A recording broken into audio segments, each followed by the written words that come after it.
What's up, guys?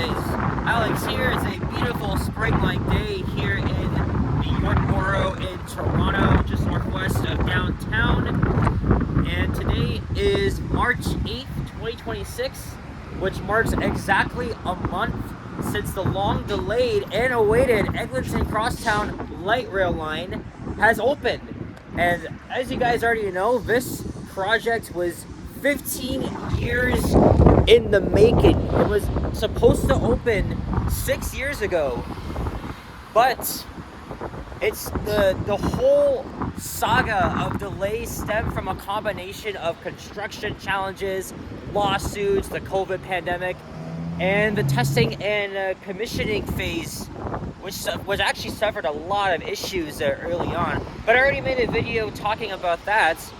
What I wanted to do for this video is to discuss my thoughts on Line 5 a month after it opened. And this is going to come from a local's perspective because I live near the line. And also, ironically, this is where I grew up. We're in the Silverthorne neighborhood right now, known as the Keelsdale-Eglinton West District. And this is actually one of the first stations to break ground on construction. This is Keelsdale Station. So when I was a kid, you know, every time I was passing through here with my dad in the car, or even riding the buses along here, right? The 41 Keel, what was then the 32 Eglinton West bus. I was always, you know, I've seen them build this station all the way from the ground and up. And I'm going to give you a little weird fact. This line isn't exactly brand new.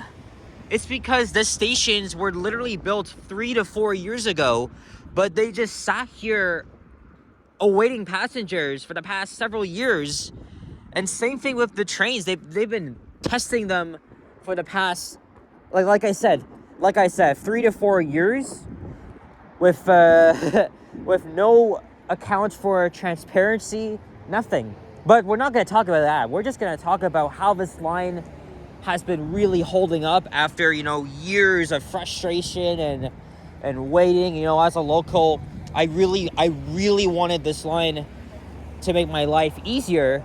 Spoiler alert, I think it has. Maybe there's still a few issues that they need to work out here, but we're going to get to that in a little bit. So why don't we use Keelsdale Station as an example to highlight what's good about the stations and maybe what's really lacking. So half of the stations on Line 5 are underground, mostly between Mount Dennis and Laird stations, and then there's Don Valley and Kennedy stations are also underground, but the eastern part of the line is mostly overground on its own right of way. But it's not that perfect.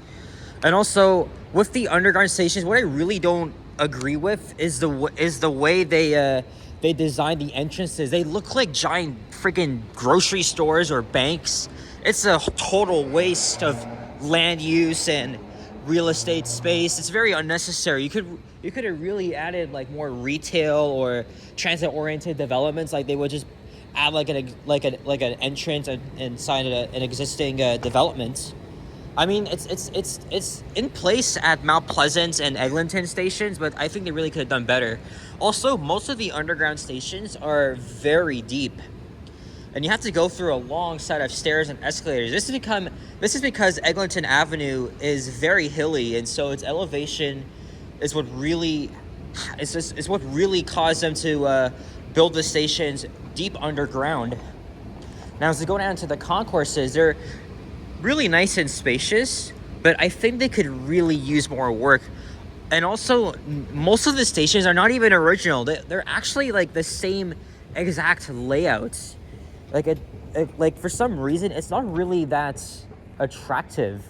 And while some stations have public art, a lot of them don't. And I really think stations like this in Forest Hill or whatever should really feature some public art to really highlight the community in the area, right? You got Little Jamaica, which is a few stations east of here. That's where I live. Oakwood Station, Cedarville Station. Because Little Jamaica, as you guys all know, it has been a lot, right? They had to close up 300 businesses, and some existing ones are really just still hanging on. It's just unbelievable. It's gonna take years for them to recover from, all the LRT construction. But at the same time, business owners are really hoping that with the LRT now open, right? More people would come to the area. And again, we're in York, right? We're in one of the most underrated parts of the city. And I think York should really get a lot more spotlight and cultural representations, right? Because again, York, just like Scarborough, York is like one of the most diverse parts of the city, but it's not often visited by other people. And also, keep in mind that the line itself was built by Metrolinx, but the TTC operates it. I know it's a whole complicated process with the public partnership thing. And another critique I have for some of the stations is that the signage is not consistent. Okay, they still use the TTC symbol for line 5, but other than that, the wayfinding is a little bit weird. And I've noticed that at most of the underground stations that some of the signage doesn't actually tell you like what corner of the intersection it'll lead to, right? Like this should really, like this goes up to the northeast corner of Eglinton and Chethui. This should really say southwest corner of Eglinton Kiel, just like it's used at the other stations, right? Another example I'll give you at Mount Pleasant Station. Like they don't have a sign that says northeast corner Eglinton Mount Pleasant or northwest. I think it really confuses people. And also, even though this elevator has signage, a lot of them have missing signage that I've noticed, right? Because a lot of the times I've seen them, they don't have like wordings or whatever to tell you like where the buses are, where the street is. Okay, well, they have the bus symbol, but they could really add a bit of like text so like people don't often get confused. But of course, every underground station and stop is fully accessible. And of course, these are the same presto gates that all of us are accustomed to. But now let's make our way down to the platform here. Now, when the line opened a month ago, there were some notable audio issues with the PA system, because every 2 minutes they would like announce this is something that goes like please stand clear to the platform edge. It was pretty damn annoying. And same thing with the next train to arrive on the westbound platforms from Mount Dennis. Like that's just unbelievable, right? But thankfully they got that fixed within a few days. And also, the stations are not heated. It gets unbearably cold down here. Like I'm just like feeling it right now. All right, look, here comes an eastbound train.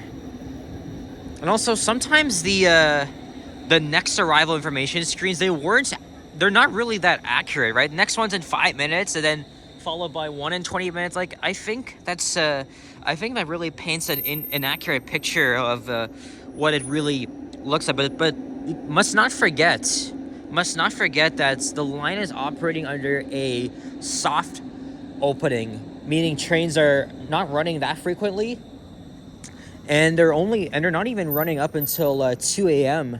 just 11 p.m. and then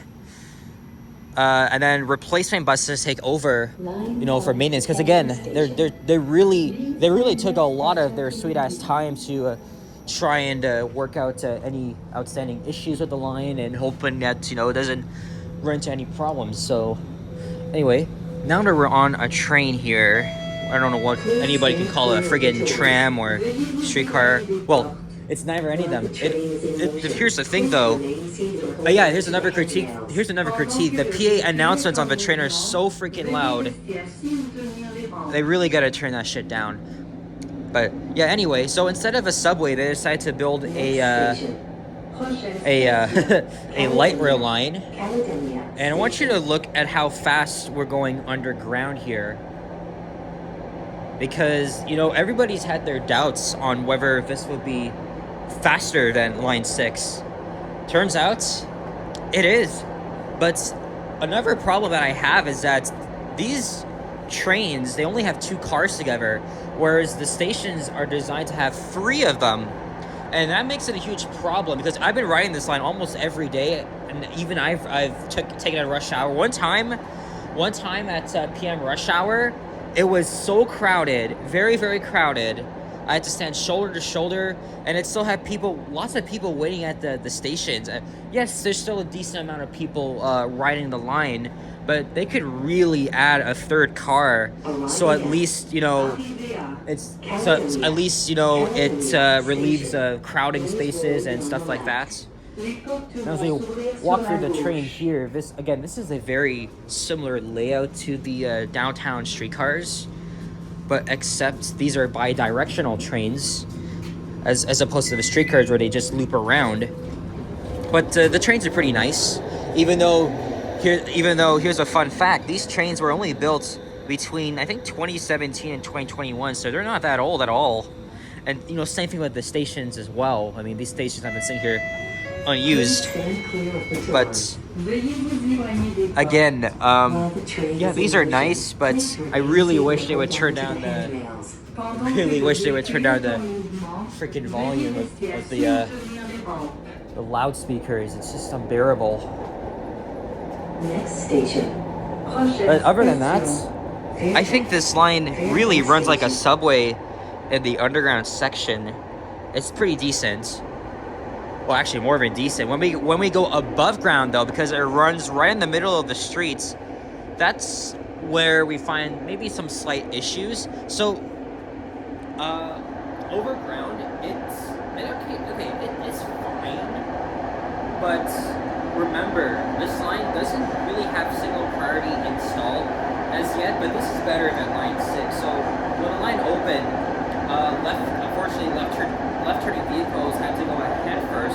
But it was last week when the TTC in the city quietly started to make those improvements. So now, at half of the intersection, the trains, they go first, meaning left-turning vehicles go last. But there's still plenty of intersections that's still lack single priority, and we're not going to be getting those full improvements until at least by May. But this is a good start. It just has me thinking, you know, because I take this line to school now instead of the lines 1 and 2 subways. It actually takes the same amount of time it takes to get from Kennedy to Cedarvale Station. Same thing with lines 1 and 2, and that's because of the overground section, which is a little bit sluggish. But last week, when I was riding through that section, I noticed how my trip was a lot faster than it was before. So it's making me have more confidence. But sometimes we stop at like multiple red lights, or sometimes we don't at all. And I really wish that number would be down at like friggin' 0. But that's really something to work on here. But other than that, while an LRT is actually pretty good, I think it really should have been a full-fledged subway. And in fact, it was in the 1990s that this line was actually about to be a full-fledged subway.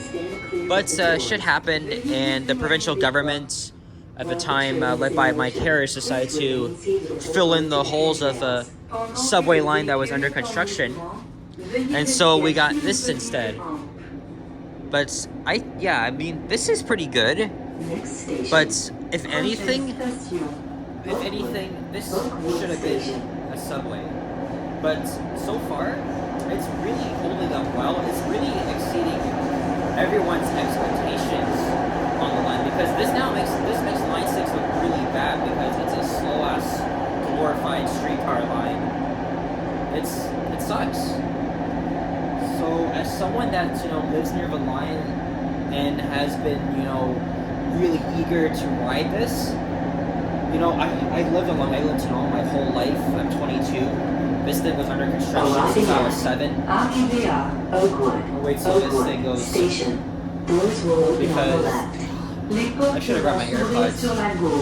But I'm gonna say this right now: this wait was worth it. It's good to see many people riding this line, although the local Eglinton bus, Route 34, still see some decent numbers of people.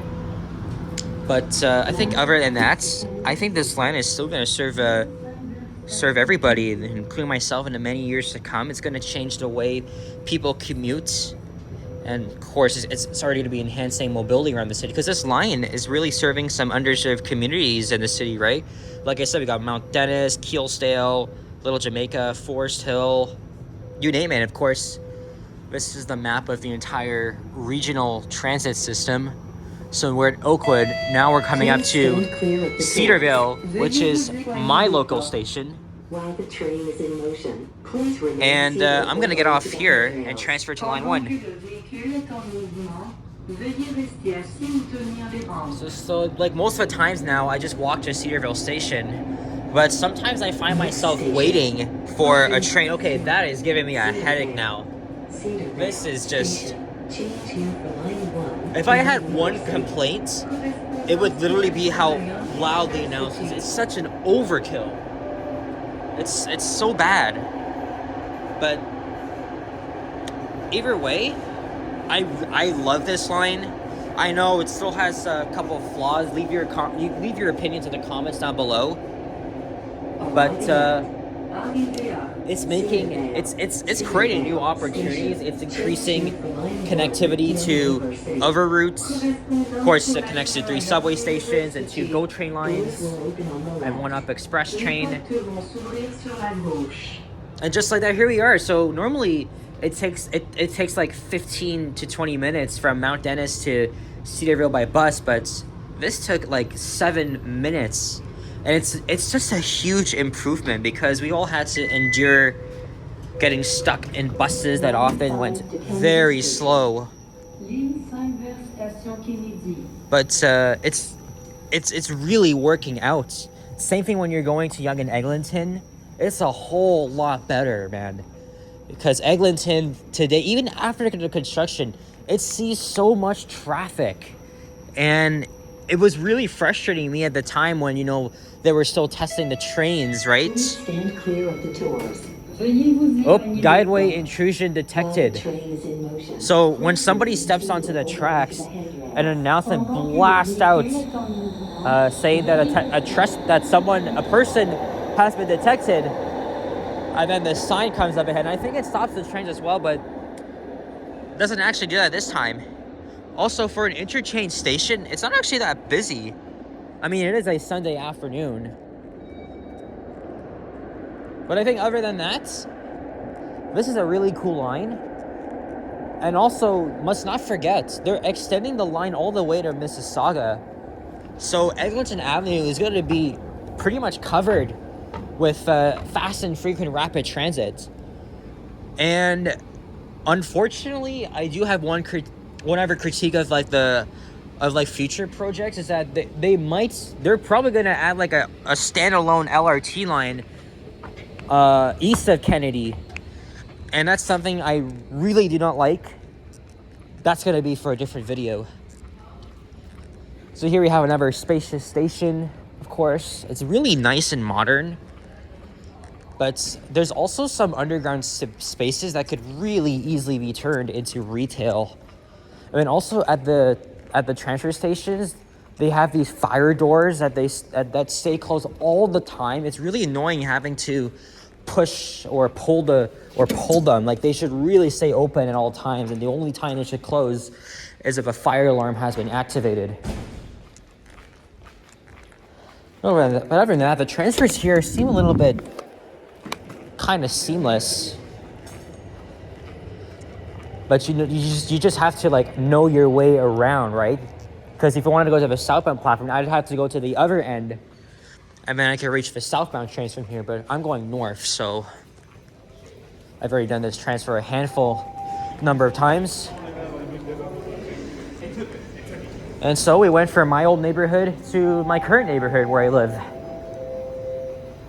So yeah, now I'm going to think of other ideas to make other videos. But I think for this video, I was really, again, I gotta say, guys, the wait to ride the Eglinton Crosstown was just worth it. I'm very impressed. even though everything is not perfect, but they're gonna work things out. And that's what I'm just looking forward to, like riding more this line every day. This is all part of my daily commutes and travels and stuff. I love it. So I hope you guys enjoyed this video. What do you think about Line 5? Let me know in the comments down below. And if you enjoyed, leave a like, comment, subscribe, haven't already. Stay tuned for more videos. Check out my others as well. And I will see you guys all on the next one. And also check out my playlist of Line 5 videos. I still have several videos from that line to get up, but it's gonna come pretty soon. But yeah, thanks for being a part of my journey. This has been a very impactful time for my YouTube channel, especially, right? Been making videos for 6 years and never anticipated something like this would ever happen in my life. Take care and peace out. Bye-bye.